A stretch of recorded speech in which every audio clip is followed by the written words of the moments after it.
Remember, a hosta loves water, so put it in a location where you're gonna get plenty of water or licks. Thanks, Paisley. In this video, I'm gonna show you how to grow huge hosta and other plants. I'm gonna show you the tips and tricks that I use to get great results in every one of my gardens and plantings. As many of you know, I love to do plantings, cuttings, flower beds, things of that nature, and I'm gonna show you how I get the best results. Tip number one should go without saying, make sure you start off with a healthy plant. Tip number two, start off with a good growing medium, and I'm gonna show you that right now. So, one thing that I found here in Georgia, and it'll apply to a lot of other locales, is growing medium. Personally, I like to use what they call here at the local suppliers soil conditioner. Now, all this is pretty much is ground up pine, bark, mulch, ground up pine. It's not much more than bark that's been ground to a fine grind, and this has been sitting in my pile for a while, so it's probably broke down a lot more than what you'll see when you get it, but I'm telling you, this stuff breaks up soils amazingly. If you've got a clay soil or a compacted soil, this stuff will break up that soil and keep it from hardening up like concrete. And I just use, for a little 1 gallon container of hosta, or a little quart container of hosta, I just use another quart just like it and mix in the hole. I dig the hole 3 times bigger than the hosta plant itself, mix this stuff in accordingly, and I go by look and feel. I don't stick with a certain,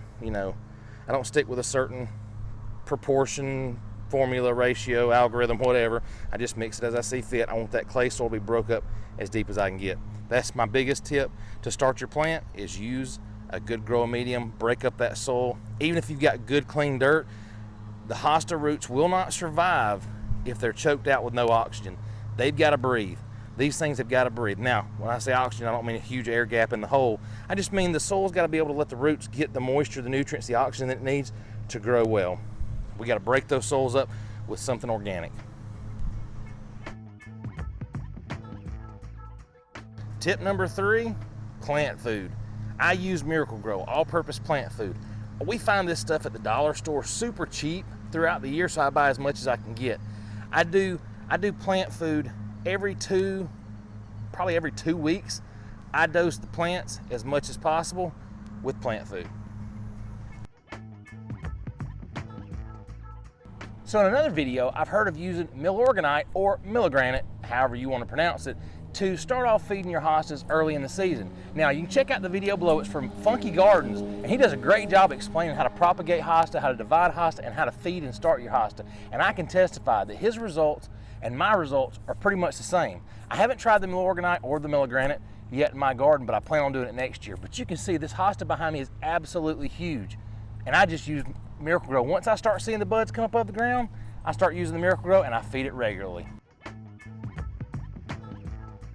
Another thing that doesn't get discussed enough when it comes to hosta is placement and location in your garden. As you can see right here, the sun hits about halfway down the middle of this hosta, and then right now we're still early in the day, but it gets part shade to part sun for most of the day. It does absolutely great. During the hotter part of the year, it does show a little bit of discoloration around the edges of the leaves where it gets too much sun and too much heat. But it absolutely performs great and grows like nobody's business. So make sure you pick a good location, find out what your directions say, and find out what your local nursery suggestions are for where you should plant your hosta in your garden.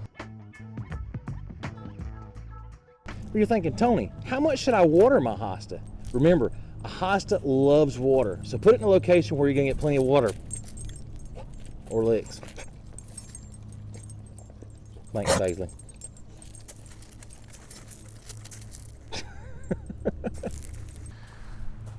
So for reference, this hosta we purchased back in 2007 at a nursery in Winston, Georgia. And it was in a little quart container, and we put it in our yard at our old house, heavy clay soil, and it didn't do so hot. So my wife, being the plant murderer that she is, pulled it out of the ground and put it in a pot. And believe it or not, this thing took off. And I'm going to show you a picture here of what it looked like when we first planted it in this yard. The plant took off. I took the plant out of the pot, put it in the ground here, and this picture right here shows what it looked like when we first planted it. And we started MIRACLEGRO it this year, and this thing has absolutely doubled in size. That's the same rock that's sitting inside of it. It may even be actually maybe triple in size. This is probably the only plant that my wife has ever had that survived the apocalypse that is known as my wife when it comes to plants. But I got it in the ground and it's doing great. This hosta right here literally was 2 leaves last year. Maybe it's 3 years, 2 years ago. My niece, or yeah, my cousin's daughter, she pulled it out of the ground and left nothing left but this right here. But look at how good this thing looks now, and we're miracle growing it the same way. Look at that. I mean, it's just shooting up. There's another hosta we just purchased from Home Depot, and it's doing wonderful. Already bloom. Look at the blooms on that thing. This is the first season. Literally, it's only been in the ground maybe a month. And I actually dug a little sport off of the main hosta here, the big hosta here. I dug this off of there and planted it just to see how it would do. I wanted to see how it would react with me just cutting a small piece off and sticking it right in the ground. And you see what it's doing. Yeah, that leaf right there looks terrible, but it's already got a couple of new leaf growths down here. We're gonna hope. My wife didn't want me splitting her big hosta, so I'm trying to get my own large mound of hosta here so I can divide and conquer the rest of this flower bed. Growing hosta can be fun. Remember these few simple tricks. You can have a blast in growing huge hosta. Remember, plant medium, plant food, amount of sunlight, and water. And you too will have a healthy, happy hosta plant.